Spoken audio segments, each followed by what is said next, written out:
The wedding stopped the moment the black man stood up and said one sentence. Crystal chandeliers glowed above hundreds of wealthy guests while soft violin music floated through the giant ballroom like something out of a movie. Waiters moved carefully between tables covered in gold decorations and expensive flowers while cameras flashed near the stage where the bride and groom stood smiling beneath a massive white arch.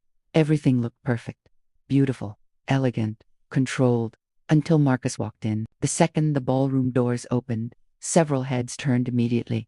Not because Marcus caused a scene, not because he spoke loudly, simply because he looked different from everyone else in the room. Tall black man, dark suit, calm expression, and eyes that looked like he already knew he wasn't welcome there.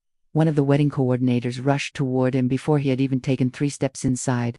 Staff entrances around back, she said quickly with a forced smile. Marcus stopped walking. I'm not staff, he replied calmly. The woman blinked awkwardly for half a second, but recovered fast. Oh, I'm sorry, are you with catering? Marcus looked around the ballroom slowly. Rich white families, luxury decorations, politicians, business owners, not a single black face near the front tables. No, Marcus said quietly. I'm here for the wedding. The coordinator's smile faded slightly now. Which side? Marcus answered without hesitation. The groom's.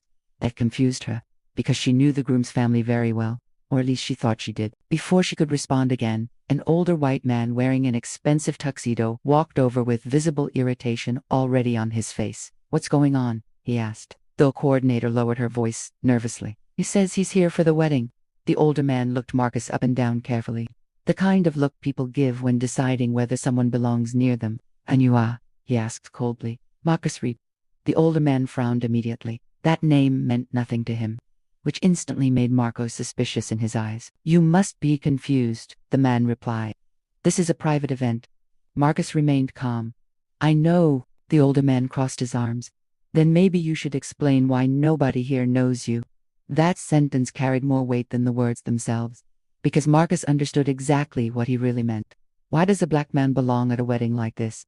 Marcus looked toward the stage where the groom stood laughing with guests near the champagne tower, then quietly said, Ethan invited me. The older man laughed once in disbelief. You know Ethan? Marcus nodded. We share the same. Follow silence, not loud silence, dangerous silence. The coordinator's face changed instantly while nearby guests started paying closer attention. The older man stared at Marcus like he had just said something offensive. That's impossible. Marcus didn't react emotionally. He had expected this, because secrets only stay buried until the wrong person walks into the room. The older man stepped closer now. Listen carefully, he said quietly. Whatever game you're trying to play here ends now. Marcus held eye contact calmly. It's not a game. The older man's jaw tightened. You need to leave before security removes you. A few nearby guests had fully stopped talking now. Phones slowly lowered. Whispers spread. The black man claiming to be related to the groom at a wealthy white wedding. Marcus looked exhausted more than angry, because this moment felt painfully familiar. Being treated like an intruder inside spaces connected to his own blood. You should ask Ethan, Marcus said quietly. The older man gave a cold smile. Oh, trust me, he replied. I will. He turned sharply and walked toward the stage. Marcus stayed where he was. Not nervous, not ashamed, just waiting. Across the ballroom, Ethan noticed the older man approaching and smiled casually at first. But the second he saw him pointing toward Marcus, the smile disappeared instantly. Completely. Ethan froze, and that reaction alone changed everything, because suddenly, the accusation didn't look crazy anymore. The room slowly became quieter while people noticed the tension spreading. Ethan stepped away from the stage quickly and walked toward Marcus while guests watched carefully.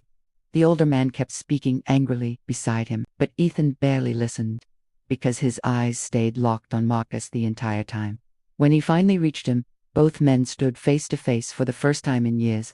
The ballroom held its breath. Marcus spoke first. Hey, little brother. The room exploded into whispers immediately. Ethan looked emotional already. You actually came. Marcus gave a small nod. You invited me. That answer hit Ethan hard, because deep down, he never truly believed Marcus would show up after everything their family had done. The older man looked completely stunned now. Ethan, what the hell is this? Ethan slowly looked toward him. My brother. The words landed like a bomb inside the ballroom. Several guests openly gasped. The wedding coordinator looked horrified, but nobody looked more shocked than the bride's family sitting near the front tables.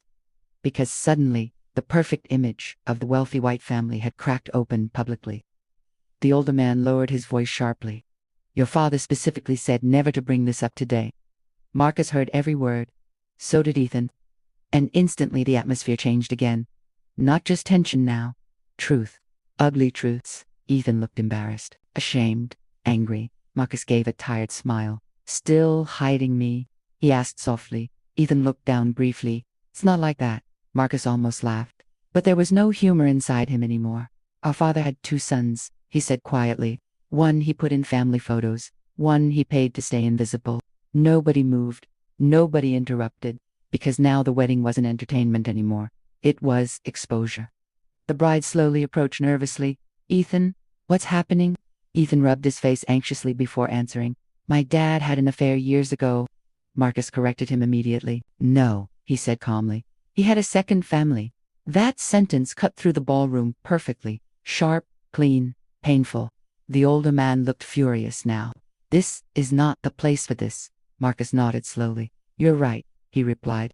But this became the place the second your family spent 30 years pretending I didn't exist. Silence spread again. Guests avoided eye contact now. Because suddenly everyone realized something disturbing. Marcus wasn't acting like someone chasing money. Or attention. He sounded like someone tired of being erased. Ethan stepped closer carefully. I wanted you here. Marcus looked directly at him. Did you tell anybody who I was before tonight? Ethan couldn't answer. And that silence answered everything. Marcus nodded slowly. Thought so. The ballroom felt painfully uncomfortable now. Because racism looked different among rich families. Sometimes it didn't scream. Sometimes it smiled politely while hiding people in the shadows. Marcus reached into his jacket pocket slowly and pulled out an old photograph. Then handed it to Ethan. The picture showed 2 little boys sitting together on a porch. One black, one white, both smiling. Young Marcus, young Ethan, Rose. The older man's face tightened immediately after seeing it. Marcus looked around the ballroom carefully. Our father used to visit us every Christmas, he said quietly. Then drive back here before sunrise so nobody important would know we existed. Several guests looked disturbed now. The bride covered her mouth emotionally. Ethan stared at the old picture with shaking hands. He loved you, Ethan whispered. Marcus nodded slowly. I know. Then why disappear? Marcus looked directly at him again. Because love without acknowledgement feels a lot like shame. That line shattered something inside the room. The older man suddenly snapped loudly. Enough! Everybody jumped slightly. This family gave you money for years. Marcus turned slowly toward him. And you thought checks replaced being a father? The silence afterward felt suffocating. Because nobody had an answer for that. Marcus looked back toward Ethan one final time. I didn't come here to ruin your wedding, he said quietly.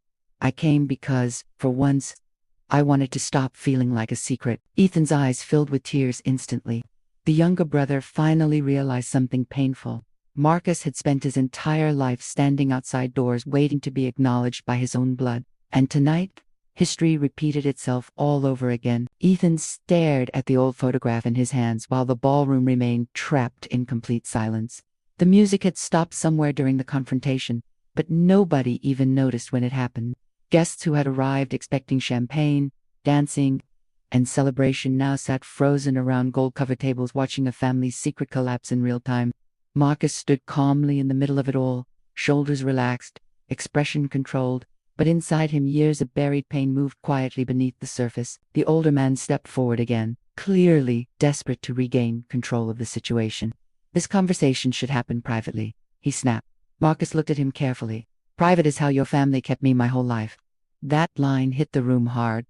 Several guests looked visibly uncomfortable now. Because suddenly this was no longer gossip.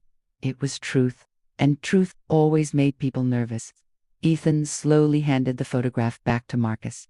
His hands shook slightly. I didn't know things were that bad, he admitted quietly. Marcus almost smiled. Not because it was funny, because it was sad how often privileged people confused silence with peace. Our father paid bills, Marcus said softly, but he never gave us his name. Ethan lowered his eyes immediately. The bride stepped closer now, looking emotional and confused at the same time. Why didn't anybody tell me? She whispered. The older man answered quickly before anyone else could. Because it was complicated. Marcus shook his head slowly. No, he replied calmly. It was embarrassing to you. Silence again. The older man's face hardened instantly. You have no idea what this family sacrificed to protect its reputation.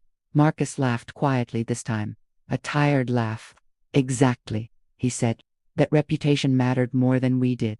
The room felt smaller now, heavier. Guests shifted awkwardly in their seats while waiters stood completely still near the walls, unsure whether to leave or stay. Ethan rubbed his face anxiously. Marcus, I wanted to tell people, but you didn't. Ethan could not answer that, because excuses sounded weak standing next to truth. Marcus looked around the ballroom slowly. Giant crystal chandeliers, expensive flowers, luxury everywhere. And suddenly he remembered being 12 years old watching his mother count dollar bills at a kitchen table while his father's real family appeared smiling on magazine covers. Two worlds connected by one man, but only one world acknowledged publicly. You know what's crazy? Marcus said quietly. Half the people in this room probably think tonight became uncomfortable because I showed up. Nobody moved. But the uncomfortable part started years ago, he continued. When a father decided one son deserved public love and the other deserved secrecy, the bride began crying softly now. Not dramatic crying. The kind that comes from suddenly realizing the family you married into carried ugliness hidden beneath wealth. Ethan stepped toward Marcus again. I'm sorry. Marcus looked directly at him. For what part? Ethan swallowed hard. For all of it. Marcus studied his younger brother carefully. And for the first time that night, the anger inside him softened slightly. Because Ethan was a child when all of this started too. A child raised inside a family that taught him silence was easier than honesty. The older man suddenly interrupted again. This wedding is not the place for political speeches. Marcus turned toward him calmly. This isn't politics, he said. It's family. That sentence shut the room down again. Because racism always became uncomfortable once it stopped being abstract and started sitting at the dinner table. Ethan's mother finally stood up from one of the front tables. Until now she had stayed completely silent, almost frozen by everything happening around her. Her voice shook when she finally spoke. I knew about you. Marcus looked at her. The room did too. She walked slowly closer, expansive heels clicking softly against the ballroom floor. You were just a little boy when I first saw your picture, she admitted quietly. Marcus stayed silent. She looked overwhelmed by guilt. Now, I hated your mother, she whispered. Not because of what happened, but because every time your father visited you, he came back happier. The honesty shocked everyone. Even the older man looked uncomfortable now. Tears filled her eyes. I spent years pretending you didn't exist because it was easier than accepting the truth.